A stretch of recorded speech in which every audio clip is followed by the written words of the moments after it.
What makes a person successful? Special talents?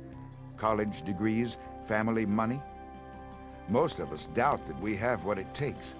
But before you give up on your dreams, take a look at a few of the most successful people of this century.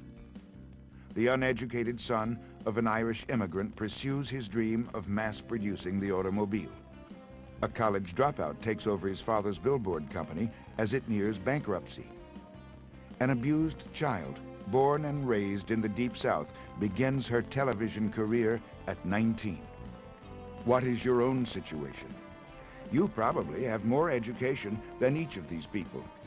Your family probably has more wealth than they had.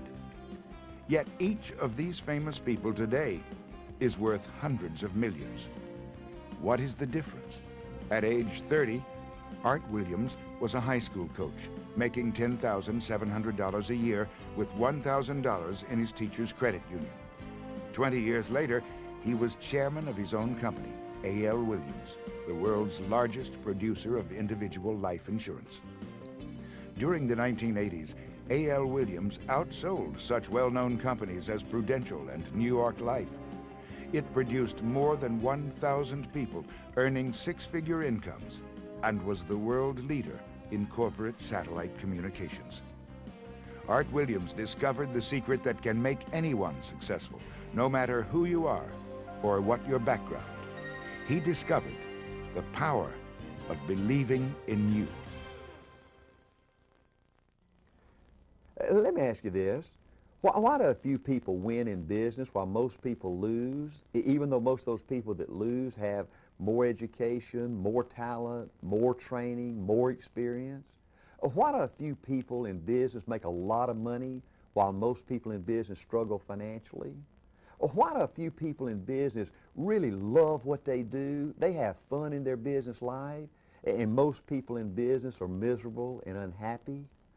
Why do a few people in business really feel good about themselves? They really feel they're doing something important, they're making a difference with their life, and most people think their business life is hard and bitter and filled with a lot of disappointments. And see, I spent my entire adult life studying the winners, what I call the 2%ers. You know, it seems to me that 98% of the people in business, they do enough just to get by. But 2% of the people out there, they have a hunger to be somebody. They want to do something incredible with their life. And I've spent my entire adult life studying those 2%ers, trying to find that one thing all these 2%ers do, that common denominator that all these 2%ers do to make them winners, so I can apply that one thing to my life and help me be successful. And I want to share that one thing with you today. I want to talk to you today about the single most important thing to winning in business. See, I believe the most important thing to winning is you. It's what kind of person you are, what kind of husband you are, what kind of wife you are, what kind of dad you are, what kind of mom you are, what kind of example you are. See, folks, you are it. You are everything. The most important thing to winning in business is your attitude about you. It's your attitude about life. I'm going to give you a lot of unwritten laws today. In my first one, positive thinkers win and negative thinkers lose. See, the most important thing to winning in business, folks, is your expectations. Another unwritten law. Whatever you expect to happen with confidence happens. Let me give you two examples. Let's say you're coaching a football team. Folks, if you go out there this week, let's say you're playing Tennessee on Saturday, and you work hard, you prepare well, you study the game films, and all week your attitude is, man, Tennessee's the number 6 team in the country. Man, I hope we got a chance. I just hope we get all the breaks. I just hope we got a chance to win. You've already lost the game before you even show up. But folks, if you're playing Tennessee on Saturday, and you just think you're supposed to be somebody, you're going to do something big, and you go out there and you work hard and you prepare well and you study those films and you get up mentally, and then on Saturday you go out there and you leave it all on the field, and you just have a feeling that, dadgummit, this is our time, we going to do it. You got a chance to win. In sales, folks, if you've got to make a sale, if you go in a home and you got to make this sale or you're going to lose your house, And you go in that home and you say, oh man, I just, if I've ever had a chance to make a sale, I just hope I can make this sale. Man, I need this sale.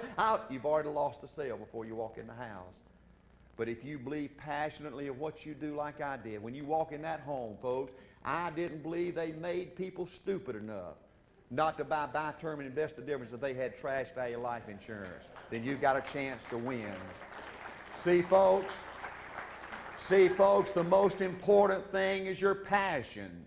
You win with your heart, not your head. You win on emotion, not on logic. The most important thing to winning is the power of believing in you, the power of believing that you can win, the power of believing that good things will happen to you, the power of believing that you're special. See, folks, I really believe the biggest single obstacle standing in your way to success is not lack of education, it's not lack of background, it's not lack of money, it's lack of belief in yourself. See, folks, think about this. I believe the difference in being great and average and ordinary, isn't that unbelievable? The difference in being great and average and ordinary, the difference in winning and losing is this much. And this much is what I call a special kind of attitude, a special kind of mental toughness, a special kind of hunger to be somebody.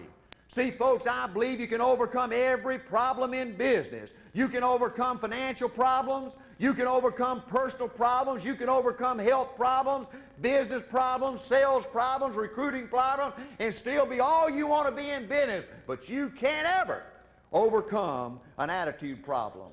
The moment you give up on you, you're dead as a doornail. Another unwritten law. The single most important thing you'll develop in your entire lifetime is a positive attitude.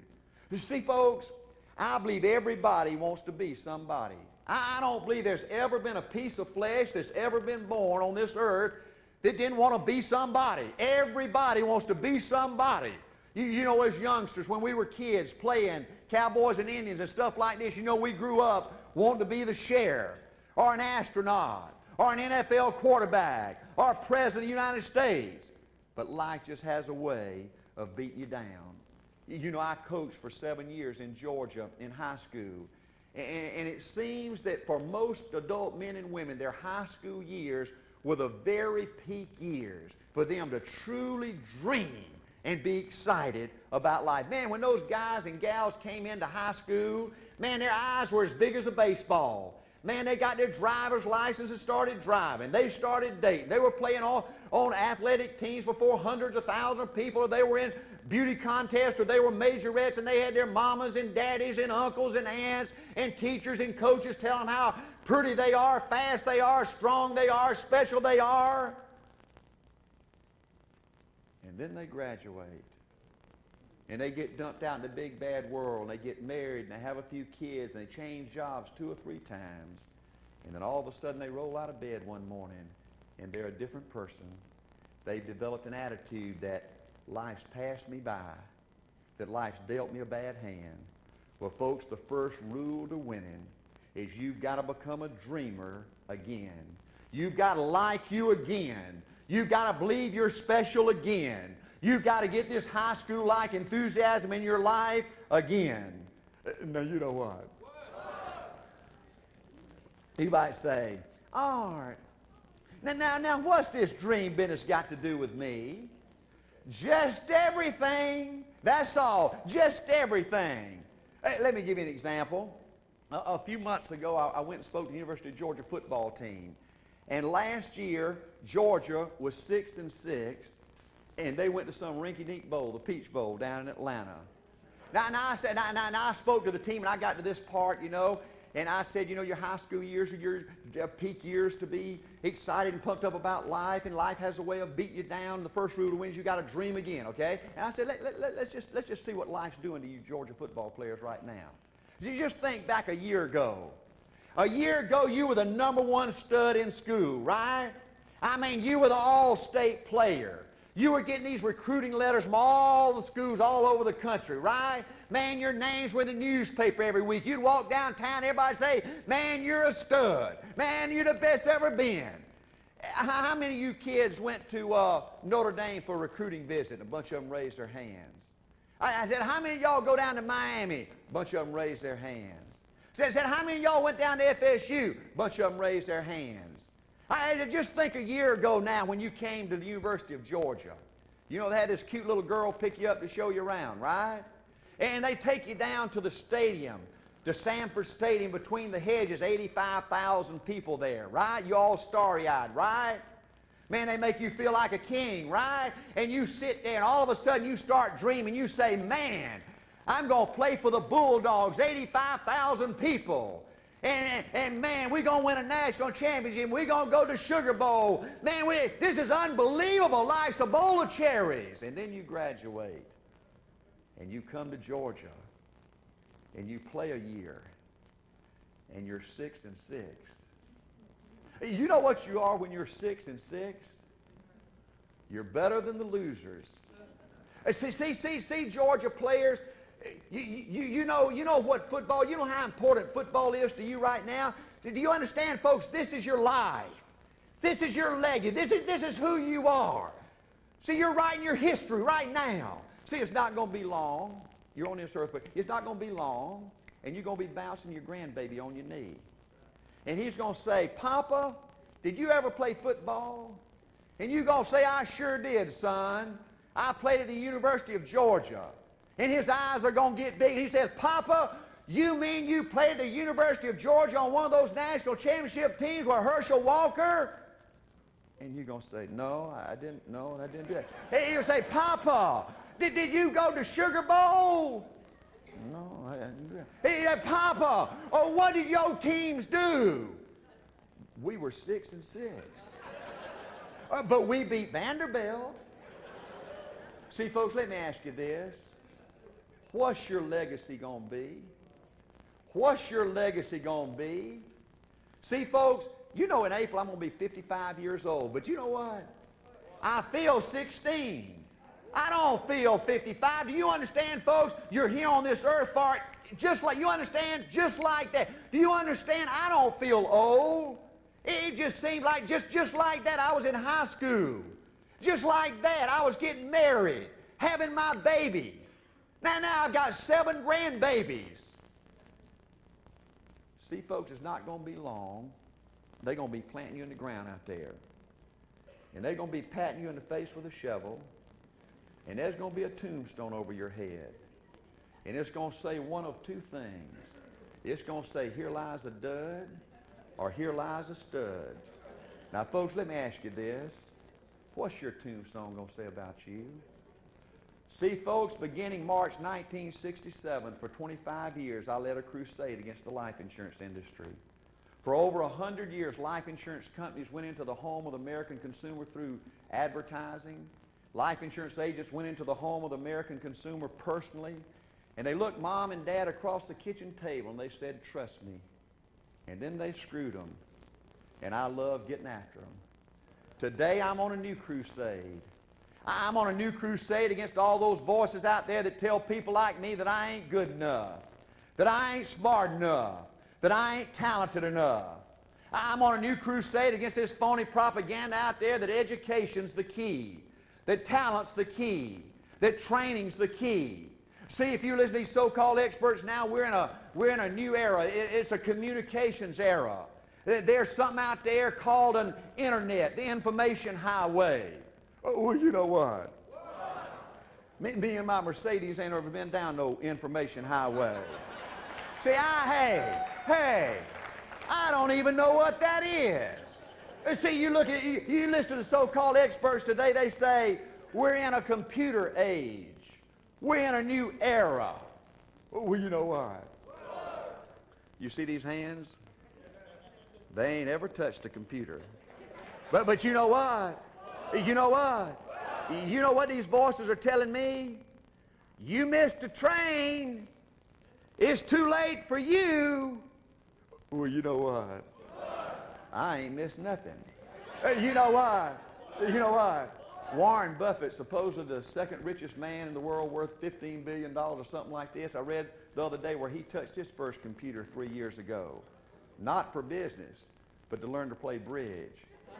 See, my crusade is against the arrogance of the elite. These people that think to win, you got to be born on the right side of the tracks. You got to go to the Ivy League schools. You got to be members of the prestigious clubs. Bull. My crusade is against these motivational speakers that blow into town and blow a lot of hot air up your butt, and it's gone in 24 hours. My crusade is against these expert trainers that ain't ever built nothing, telling you the secret, and they don't know the secret. My crusade is against this dress for success crowd. That's a bunch of crowd.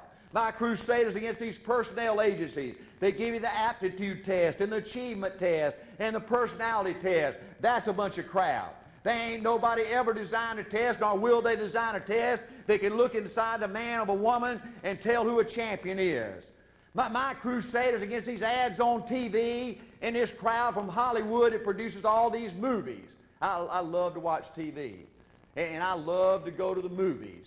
And you know, after watching TV or going to the movies for hours every day, you know they program us to think the good-looking guy always gets the girl. Ain't that right?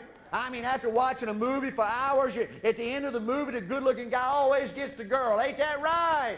I mean, he's 6'3", slim body, slick back hair, white teeth, beautiful smile, three-piece suit, wingtip shoes, great tennis player. Ain't that right? And then after watching that for hours every day, you go in the bathroom and you look in the mirror and you say, well, throw up. Ain't that right? See, my crusade is against these college professors and these universities that are teaching kids how to win in business. You got any universities around here? What? Northwestern. They got a business department out there? Now, folks, see if this makes any sense to you. If these business professors really knew how to build a business, would they be out at Northwestern teaching a bunch of kids for $30,000 or $40,000 a year, or would they be out there building a business? You know what? I know some of you now are probably saying, Art, I don't know if I like you. You sound like an old tough butt to me. Well, folks, you better be tough to win. You know, let me give you another unwritten law. To win big, you got to stand for something. People in this country are so dadgum fed up with mealy mouths and fence sitters and these dadgum politicians that say anything to get your vote, these businesses that sell anything to make a profit. You know, I've had three heroes in my adult life. My two high school coaches and Coach Bryant, the great football coach at Alabama. And I think because of the influence of my two high school coaches, I've never had a drink. I'm not opposed to somebody taking a social drink if they can handle it, but I've just never done it in my life. And when I founded A.O. Williams and we became this superstar success story, I didn't allow anybody to drink no alcohol at any A.O. Williams function. And I know a lot of people poo-pooed that, you know, and they said, oh, Art Williams, he's Mickey Mouse and blah, blah, blah, you know. I bought a CFL football team a year ago, and there's a tradition in the CFL that after the game, you know, they have a keg of beer in their locker room. And I told my coach, Jack Pardee, that, Jack, we're not going to do that. I'm not going to have alcohol in a locker room and let these kids think, you know, that's okay. And then all of a sudden this takes them down a bad road. Now, you know, folks, in business, if you stand for something, I tell you, the saddest thing I see in this country is you would think people would applaud you for that. They'd say, yeah, that a boy, way to go, I'm proud of you. But I'm sad to say, folks, that if you stick your head up in this country, what most people are going to do is try to pull you down and knock your head off and say something bad about you. You know, the proudest thing I think about what we did at A.O. Williams is out of 2,000 companies in that industry, A.O. Williams was the only company that sold term insurance 100% of the time, and I could prove mathematically that buy term and invest the difference was the way to go. But you know, our competition, rather than applaud us, you know, the best thing they said about me was that I've been in jail, you know, that A.O. Williams had outlawed in 98 states, and if you wanted to go to the local A.O. Williams office, you know, you go right outside the city limits and there's a trailer hitched up to a car, you know, and they're here today and gone tomorrow. But you know what, folks? See, that shouldn't bother you if you know you're right. You know, some 20 years later, you know, this is a full page in the money section of USA Today. It talks about Prudential settling this lawsuit for over $1 billion, you know, where they defrauded thousands of people out of their life insurance. See, A.O. Williams was right. But there was a time when we were very controversial, and people talked about us and took shots at us. And let me just give you a rule. In case you don't want anybody to talk about you now, and you don't want to ever be controversial in your business life, folks, let me give you 3 rules, and I guarantee you nobody will ever talk about you, okay? Number 1, don't do nothing, don't say nothing, or don't have nothing. You know what? You know what? Now listen to me, folks. It's pretty heavy right here. The biggest problem you'll face in your business lifetime is your fears and your worries. This almost destroyed me. See, folks, it's human nature to fear, to worry, to doubt yourself, to feel inadequate.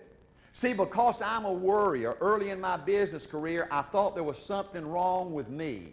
You know, as I looked at the world out there through my eyes, people that drove a big car, that lived in a big house, that ran a big company, that worked in a big office, in my eyes, those people looked different from me. They looked like they were confident and happy all the time. And then I'd go look in the mirror at Art Williams and I'd see a bowl of Jell-O. I was always scared. I was always worried.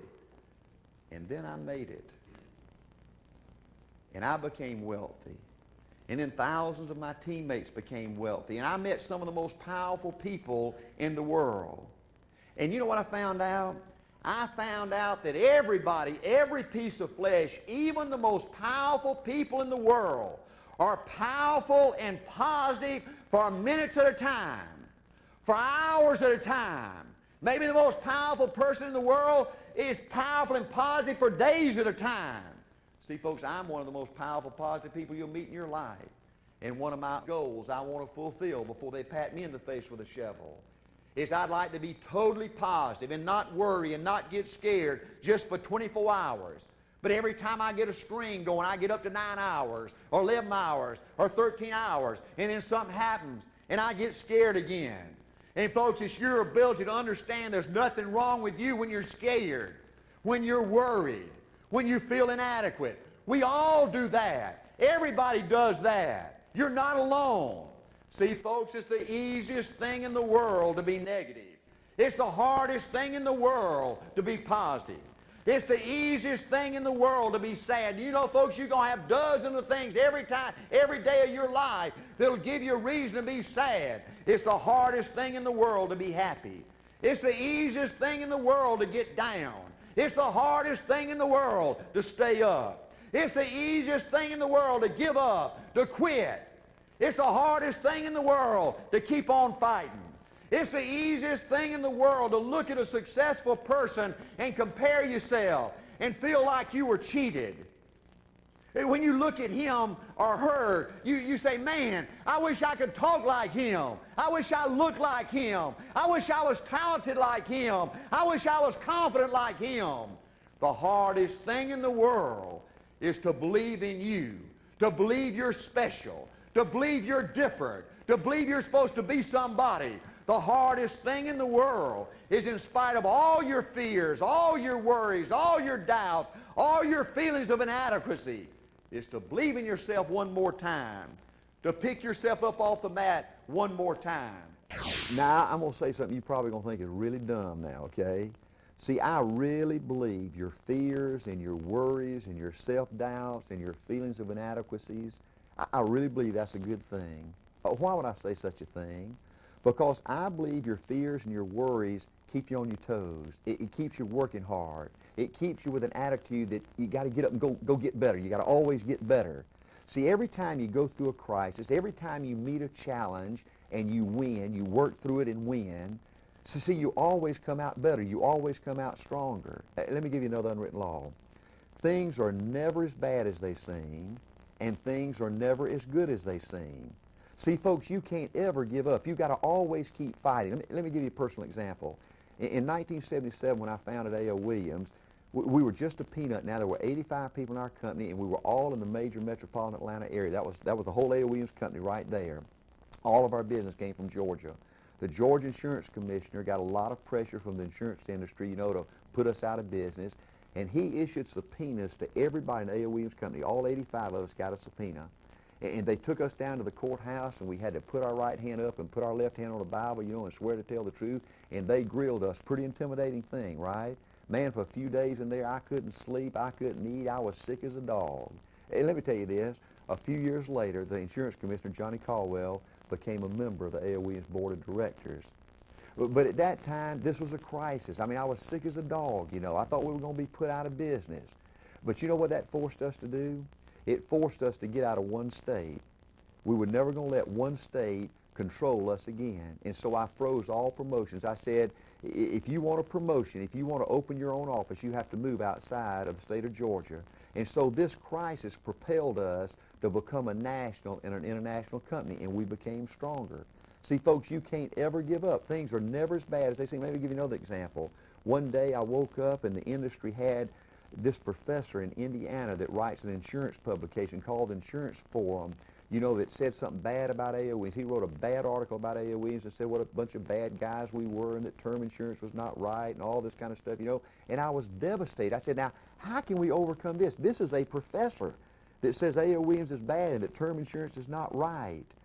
And so I was sick as a dog for a few days. You know, I couldn't eat. I couldn't sleep. You know, I was worrying myself to death. You know, I thought this was the end of A.O. Williams. But you know what it forced us to do? It forced us to go out and get something to counter that. And I went to New York City and I found Arthur Milton, Man of the Year in the insurance industry.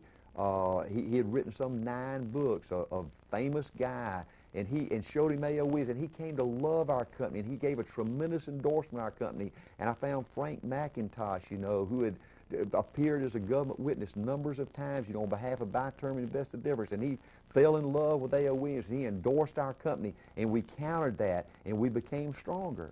See, folks, things are never as bad as they seem. You can't ever give up, but by the same token, things are never as good as they seem.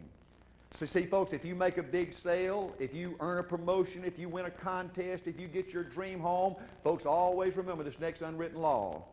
You're only one day away from a disaster, okay? So, folks, you can't ever feel good until you win, until you become totally financially independent. Folks, you can't ever work hard enough. You can't ever sell enough. You can't ever recruit enough. You can't ever save enough. Now, let me ask you this. Now, how important is your attitude? How important is your attitude? Let's examine that for a minute. See, folks, I believe your attitude affects every single area of your life. Folks, if you've got a positive attitude, if you like yourself, listen to this, you've got a chance to succeed in business. If you have a negative attitude, if you feel bad about yourself, if you've got a mad on against the world out there, folks, you're guaranteed to lose in business. That's how serious this is. Listen to this. Do you know, folks, there have been studies that have proven that your attitude affects your health? Do you understand if you've got a positive, healthy feeling about yourself, outlook on life, you live longer, you handle stress better, you handle pressure better? Do you realize if you've got a positive, healthy attitude, you look better? It affects the way you look. You look more alive. It affects your energy. You feel better. You've got more energy. It affects your finances. You make more money. Listen to this. It affects your marriage. Do you know, folks, it's been proven if you don't like yourself, if you've got a negative, bitter attitude, you can't really love your wife or your husband right. It's impossible. Isn't that something? Listen to this one. This will tear you up. Do you know, folks, if you've got a bitter, old attitude about yourself in life, you can't raise your kids and prepare them for the tough adult world? How about that? Isn't that unbelievable? Chuck Swindoll is one of the great writers, I think, of the last 20 years. He said it better than I can say it. Listen to this. Talking about attitude. The longer I live, the more I realize the impact of attitude on life. Attitude to me is more important than facts. It's more important than the past, than education, than money, than circumstances, than failures, than success, than what other people think or say or do. It is more important than appearance, giftedness, or skill. It will make or break a company, a church, a home. The remarkable thing is we have a choice every day regarding the attitude we will embrace for that day. We cannot change our past. We cannot change the fact that people will act in a certain way. We cannot change the inevitable. The only thing we can do is play on the one string we have, and that is our attitude. I am convinced that life is 10% what happens to me and 90% how I react to it. And so it is with you. Let me ask you this, folks. It's pretty deep now. Why are there so few winners in business if two things are true as I believe they are? I believe every piece of flesh that has ever been born wants to be somebody. Okay? So if everybody wants to be somebody, and I know that's the truth, okay? And if the second thing now is true, and I know it is, that winners are made, not born, this elitist theory, folks, where the brightest minds are going to win, those with a college education, all that kind of stuff, see, all that's blown up in their face over the last 30 or 40 years now.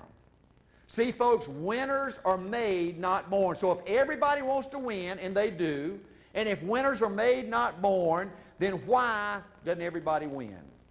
Good question, right? I believe there are two reasons. Number one, I believe most people have been so abused in their life, they've given up on themselves. They've been so abused by their mom or dad or wife or husband or boss or teacher or coach, they've just given up on themselves. They don't feel like they're worth anything. Now, folks, this form of abuse might be physical. That's a sad thing, okay? But most of this abuse I'm talking about that makes you give up is not physical. It's a kind of neglect.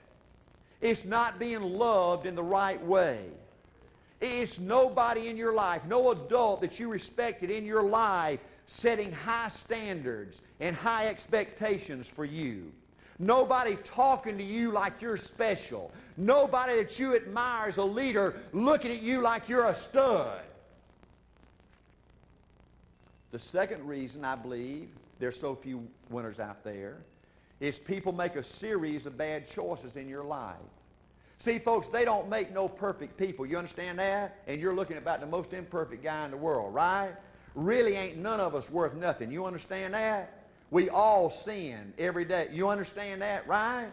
But a loser just screws up over and over and over. He just goes way beyond that. You understand that? Let me just give you 3 examples. Handling money.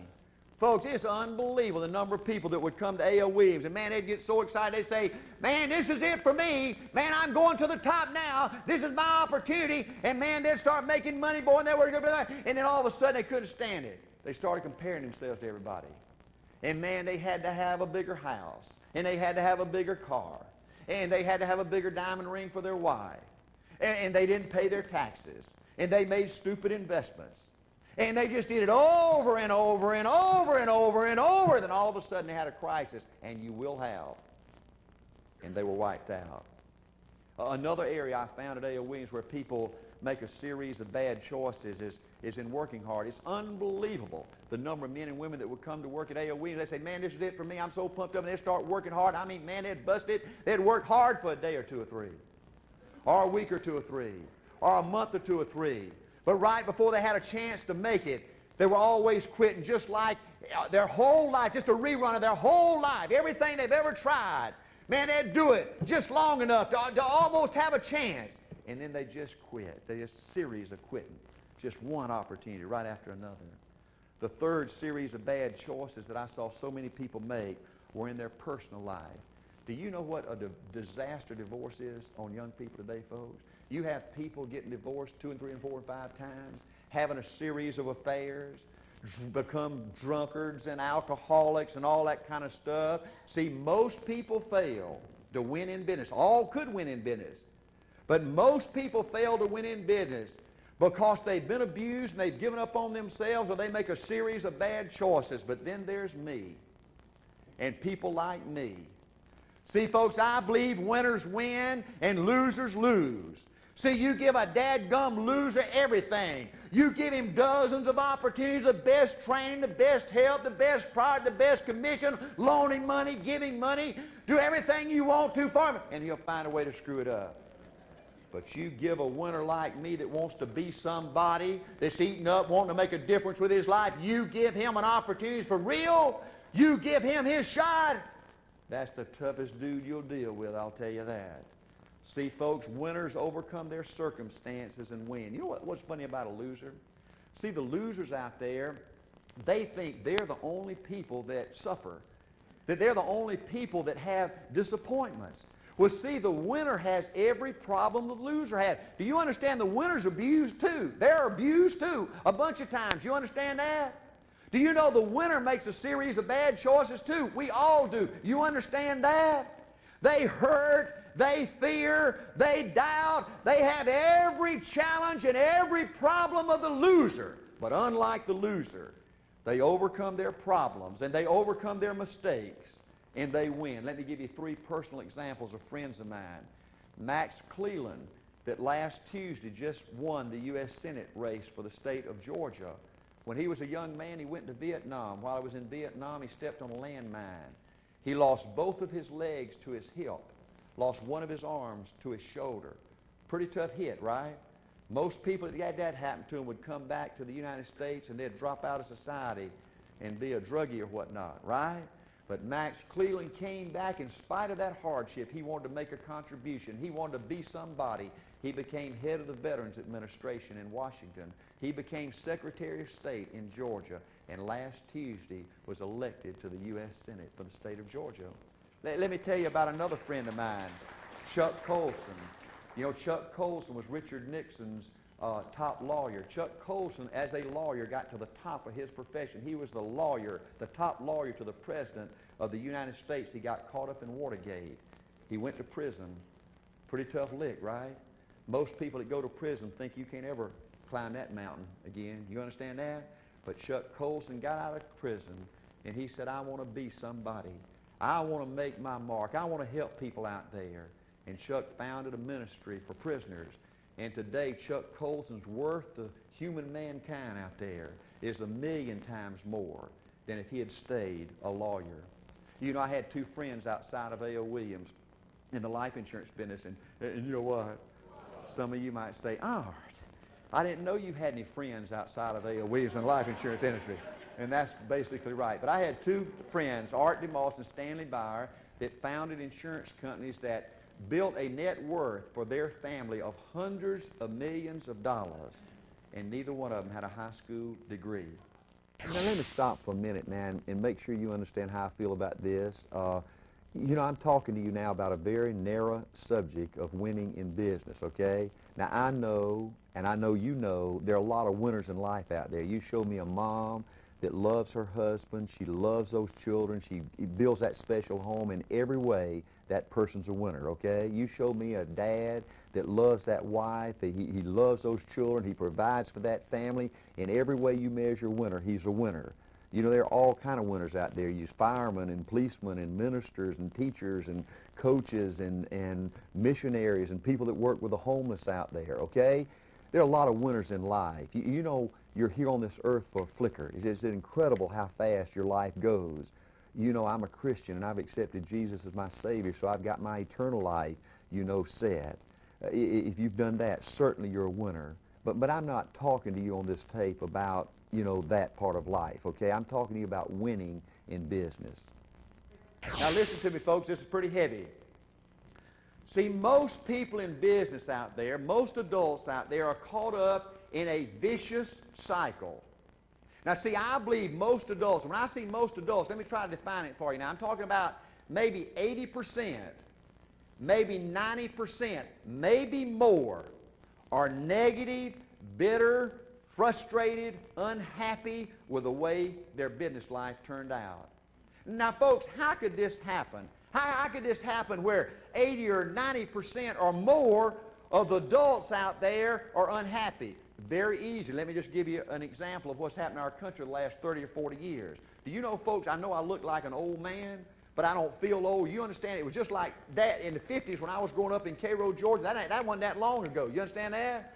Do you understand? Just like that, you didn't have divorce in Cairo, Georgia. Now I know husbands and wives fought back in the 50s, and they probably didn't like each other sometime, but none of them got divorced. If you ever heard of divorce, that's the worst national scandal that's ever been in the history of the world, right? Do you know over 60% of new marriages are ending up in divorce right now?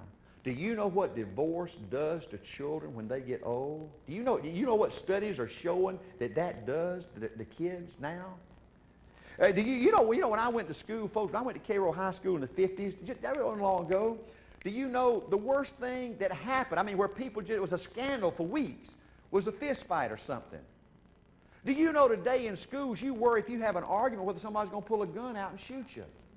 They have to have metal detectors now when you go to a lot of public schools, you know, to try to screen out the knives and the... Ain't that sad? I understand why people sort of get down about life, right? Well, what about drugs? Do you understand? I've never had a drink, as I said a while ago. But do you understand, if one in high school, if one of my classmates drank a beer and people found out about it, I mean, they almost wanted to hang him out there in the public square. You understand that? Today, do you realize the peer pressure our young kids live under? They say that there are drugs now, folks, that a young person can take 1 or 2 or maybe 3 times and get hooked on it. Isn't that sad? Young people's lives just devastated before they even have a chance to get on. What about TV? Do you know, it wasn't that long ago in Cairo, Georgia. My daddy was just middle income, lower middle income. But I had one of the first 2 or 3 or 4 or 5 or 6 TV sets in Cairo, Georgia, little bitty black and white thing. We had to either get Jacksonville, Florida, or Atlanta, Georgia. It came in snowy and all that kind of stuff, you know.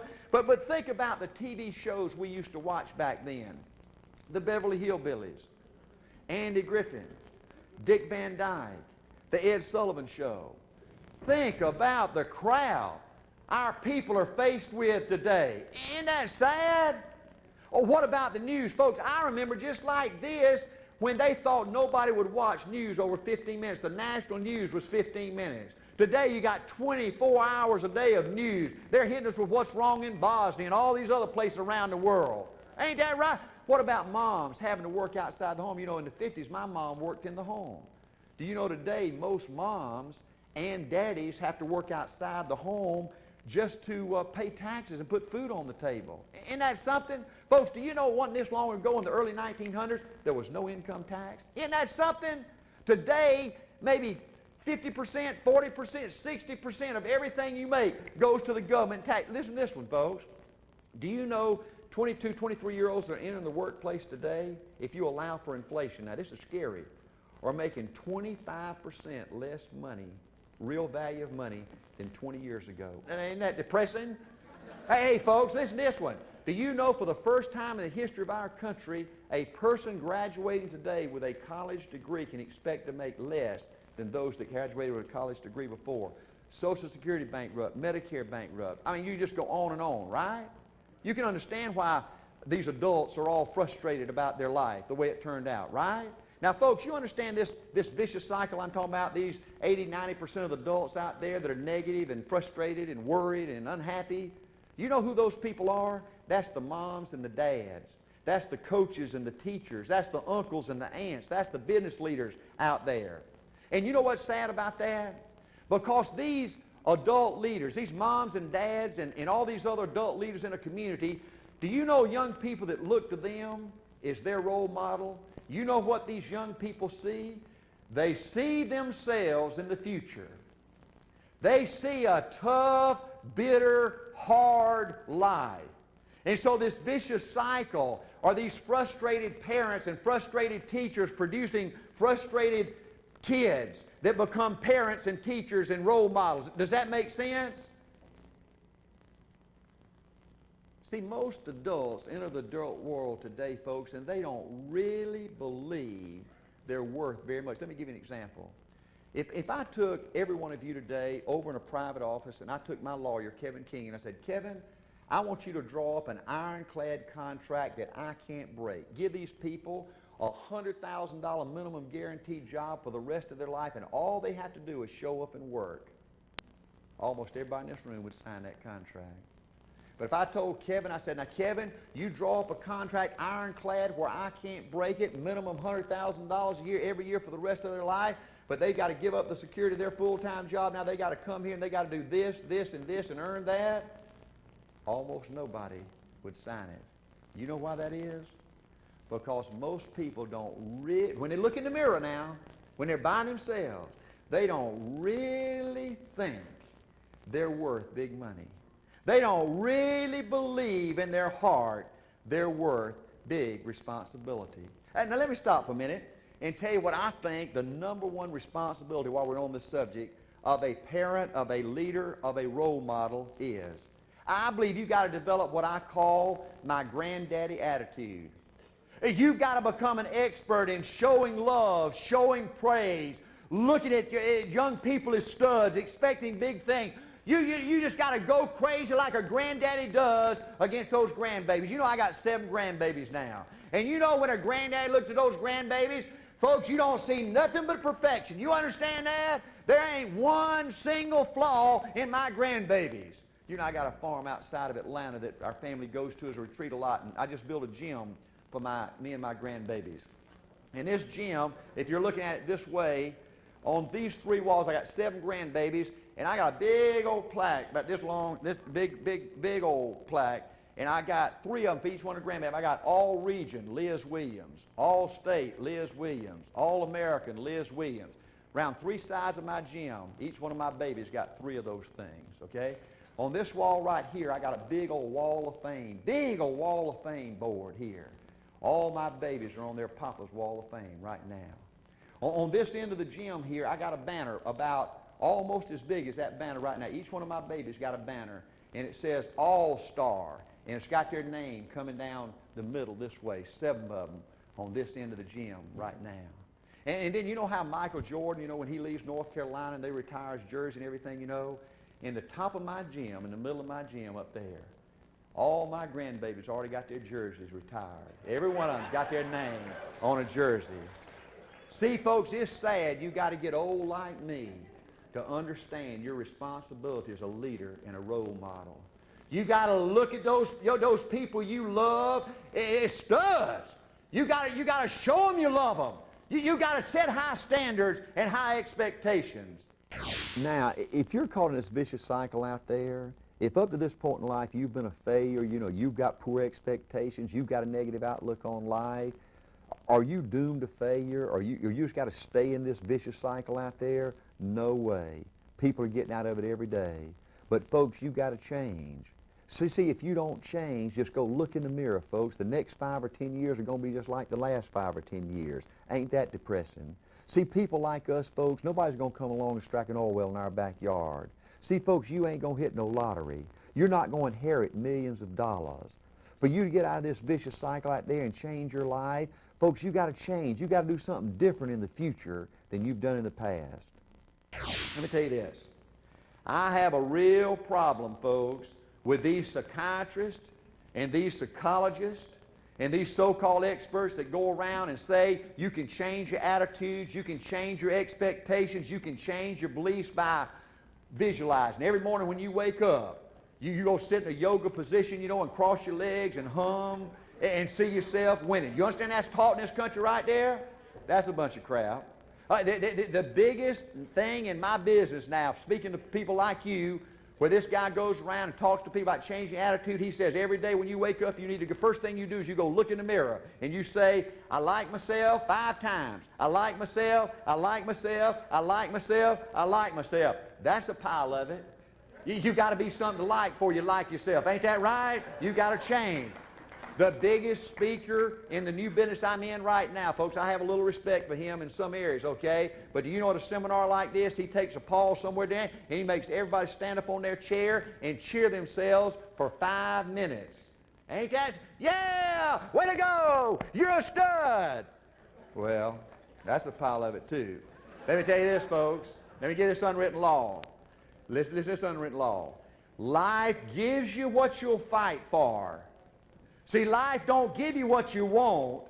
Life don't give you what you'd love to have. Everybody would love to be successful, right? Everybody wants success. They want financial independence. Life gives you what you will accept. If you will accept failure, hardships, disappointment, that's exactly what life's going to give you, right? If you want to win, you got to show up and demand for yourself success and fulfillment and happiness. Now, you know what? Some of you might say, Art, now, this business of winning sounds like work to me. You sound like an old fanatic. It ain't worth it if you're going to die. Well, you know what? See, you can't die from overwork. You know, for you former football players, you know the worst experience of a football player's life is going to football camp. Ain't that right? I mean, to go out there in August when it's hot as blue blaze and you put that uniform on, the coach is chewing on you, man, that's the worst experience of your life. Ain't that right? I used to have a speech with my football team before we went to football camp every year. We'd all meet in the gym, and I said, now, fellas, I feel so sorry for you. We're going to go to football camp tomorrow, and that's the worst experience of our life. I understand that. You're going to get out there, and you're going to think you're going to die, and you're just going to... But let me tell you the good news. You can't die from working hard. It's impossible. I don't know why the good Lord did it, but He just put something right between the ears up here that you just can't die from working. Right before you die, you pass out. So, like tomorrow, if we're out there practicing, you say, man, I can't go. If I take another step, I'm going to die. And then you hear Coach Williams say, okay, time for wind sprints. You're going to say, man, I can't do wind sprints. If I take another step, I'm going to die. Don't you worry about it. Because you can't die. You get up there and you just keep going, just keep working hard, and right before you die, you pass out. And then I'll get the trainer to take you up to the showers. He'll put you in a cold shower, give you salt tablets, and you'll be back at work this afternoon. See, folks, listen to this. See, folks, listen to this. I believe desire and determination is everything. It ain't talent, it ain't brains, it ain't education, it's desire and determination. I don't know why I'm like I am, but my butt's always burning. There's something inside of Art Williams that says, dadgummit, you're supposed to be somebody. You're supposed to make a difference with your life. See, folks, you can't teach a pig to sing. You can't take a dud and make him a stud. See, folks, you've got to have a will to win. You've got to have a hunger to be somebody. Now, let's say you want to be somebody. You've got a hunger to be somebody. Folks, I've developed a 30-day plan that'll change your habits. I believe this with everything that's in me. Folks, I've seen it happen thousands of times. I believe in 30 days you can change habits, you can change attitudes, you can change beliefs. Now I'm going to give you a plan now how you can overcome your fears and your worries and your self-doubts and go on and become a winner, become somebody you're proud of. Now, folks, I believe with everything that's in me, you can change your beliefs, you can change habits, you can change attitudes in 30 days. I'm going to give you a plan, folks, and if you'll do this plan, this simple 2 things now, for 30 straight days, not 5 days or 7 days or 21 days, but if you'll do these 2 things for 30 straight days, folks, it'll change your life. And if you'll do this for 30 straight days, folks, you'll probably live longer, maybe 5 or 10 years longer. You'll feel better. You'll have more energy. You know, you'll enjoy life more. You'll enjoy your family more. You'll be more successful. You'll make more money. So get ready now, folks. If you'll do these 2 things for 30 straight days, it'll change your life. Number 1, for 30 straight days, you've got to take responsibility for your life. Folks, you've got to stop blaming others. You've got to stop using excuses for your position in life right now. I have found in my life that bitterness and anger will destroy you. Folks, if you've been abused, we all have. If you've been cheated, we all have. If you've been taken advantage upon and hurt, we all have.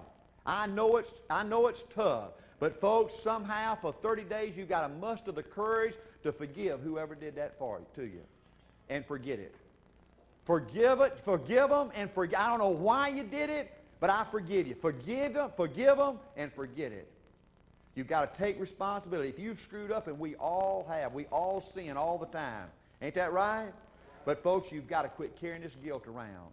If you've sinned, we all have. Ask for forgiveness and forget it. Get all that bitterness out of you. Get all that angerness out of you. Stop blaming others. Stop making excuses for 30 straight days. Change your life.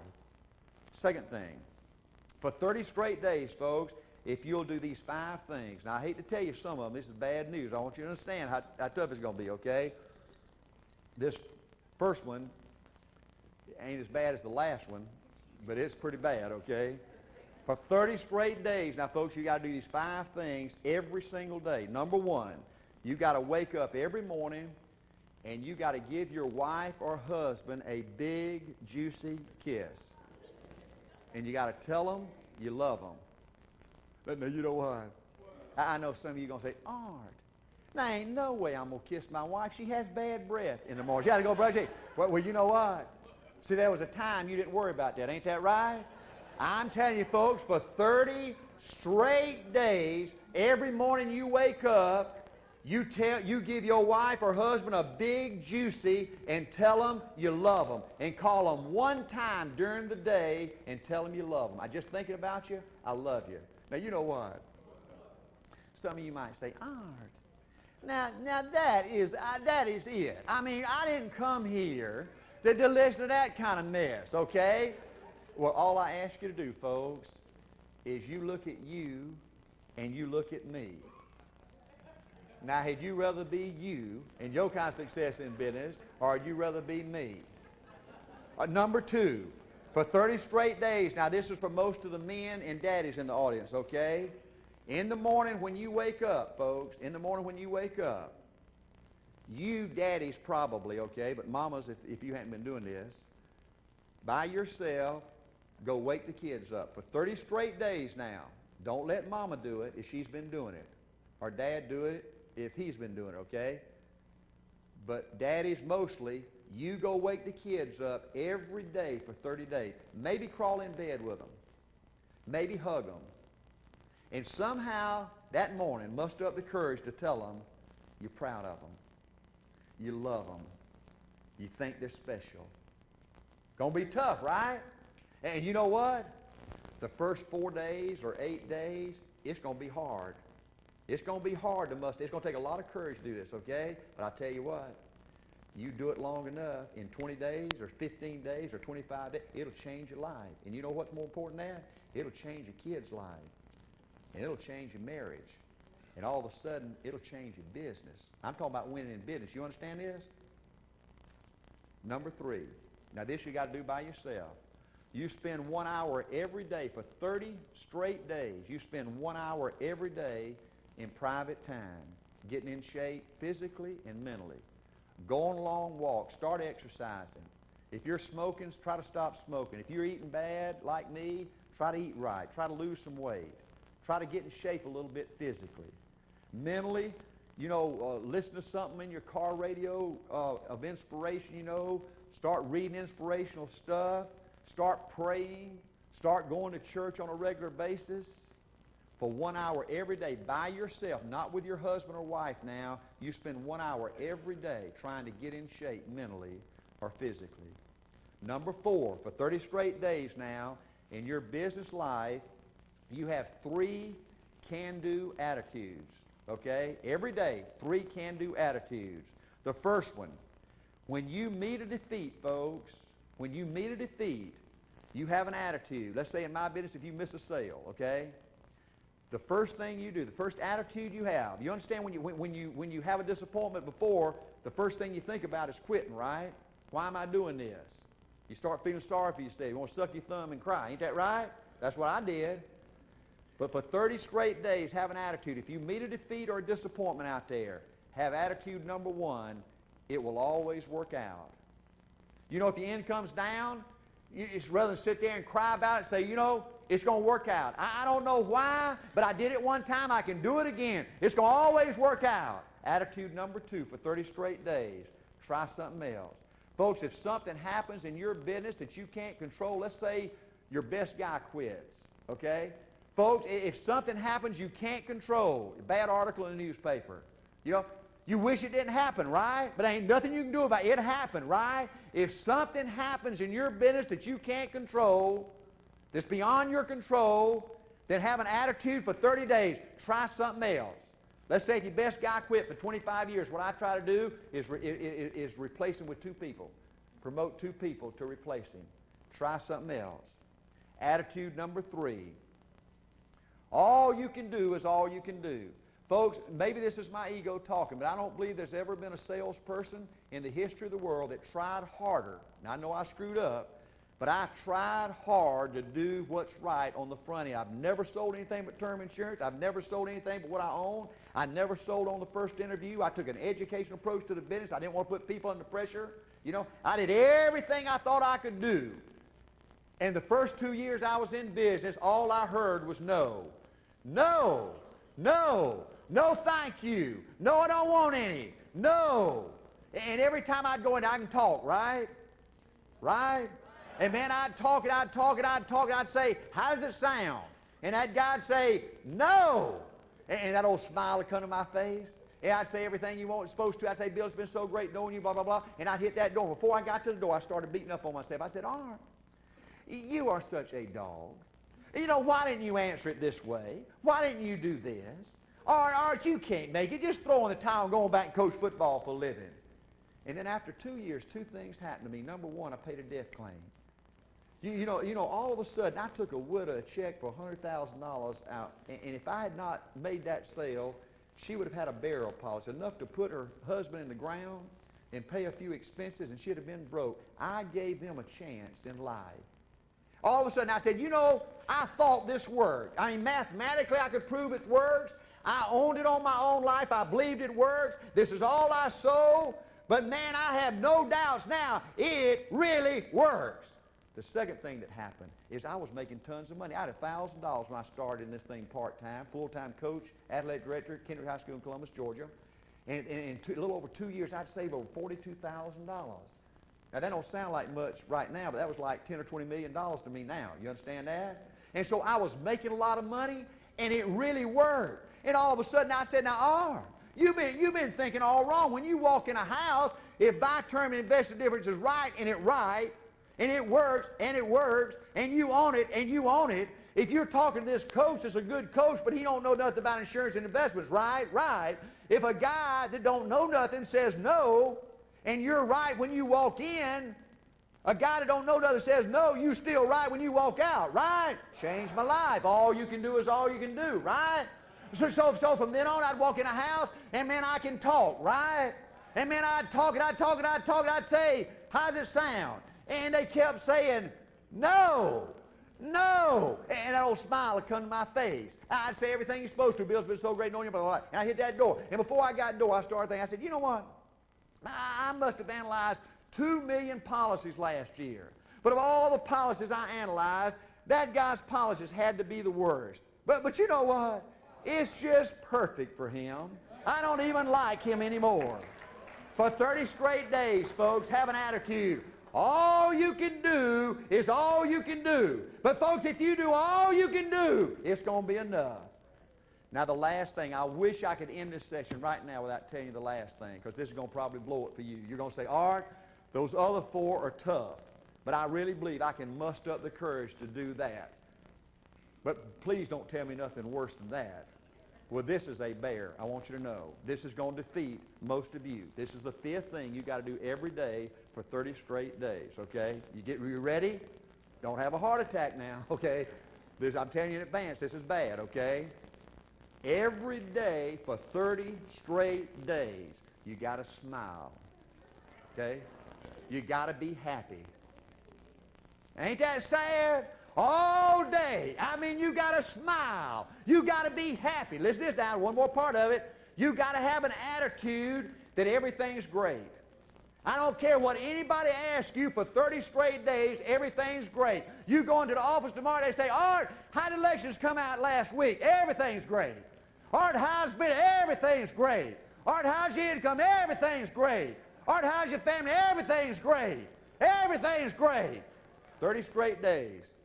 Now, it's sad. Now, I know some of you say it. I can't do that. Okay, I understand that. Okay, and that ain't all of it. I'm sorry to tell you. Okay, not only have you got to smile and be happy and have an attitude that everything's great at business, but you got to do it at home.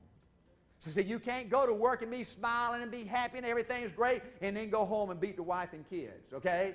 I mean, when you go home, everything's got to be great. You got to be smiling. You got to be happy. And your wife said, how your day go? Everything's great. Everything's great. See, almost everybody gets there. Almost everybody's over the hump. Almost everybody has it going. Almost is a way of life to almost everybody, but the winners, they do it. What do? They do whatever it takes to get the job done. They do it and do it and do it and do it and do it until the job gets done. And then they talk about how great it is to be somebody. We need leaders in this country who can do it. If you want to be somebody, dadgummit, do it. If you want to become financially independent, do it. I hear too much talk everywhere I go. We need people who can do it and then talk. Everywhere I go, people say, Art, you can count on me. Wonderful. Just do it. Art, I'm going to be a sales leader in 30 days. Great. Just do it. Art, our Life Underwriters Association is going to run all you termites out of the business. Wonderful. Just do it. Art, if I just had one good month, if I could just get a little momentum going, I know I could make it big. We'll do it then. Art, if I just had one good recruit, I know I could tear it up. Great. Just do it. Art, if I could just pay off this debt, I could really go. We'll do it. Art, if I could just sell my house, do it. But houses ain't selling. Do it anyway. Art, I'm not making any money. What can I do? You just do it. Do what, Art? You do it and do it and do it. Art, when I get to be an RVP, can I quit doing it? Nope. Art, I guarantee I'm going to win this contest. See you in Hawaii. Wonderful. Just do it. Art, I guarantee I'm over the hump now. Do it. Art, I want to make it so bad I can taste it. What I do? You just do it. Art, I don't know if I can keep on keeping on. I'm really hurting. What I do? You just do it. Do what, Art? You do it and do it and do it. Art, all my life I wanted to be somebody important. We'll do it then. Art, I'm going to recruit 20 people this month. Wonderful. Just do it. Art, I'm going to save money this month. Great. Just do it. I'm hurting, Art. I'm really hurting. What I do? You just do it. Art, dadgummit, I'm a national sales director now. Can I quit doing it? No. Art, I don't feel like I've had enough training. Great. Just do it. Art, my manager don't give me no help. Do it. Art, you don't understand. Look at my resume. I was a #1 stud at my former company. I won every contest, every promotion. Look at that resume. You don't mean somebody like me's got to start off down there and do it, do you? Yep. You really got to do it. Art, what's the primary difference between winners and losers at A.L. Williams? The winners do it. They do it and do it and do it and do it until the job gets done. Then they're going to talk about how great it is to have achieved something unique and how glad they are that they didn't quit like everybody else and how wonderful it is to be somebody special.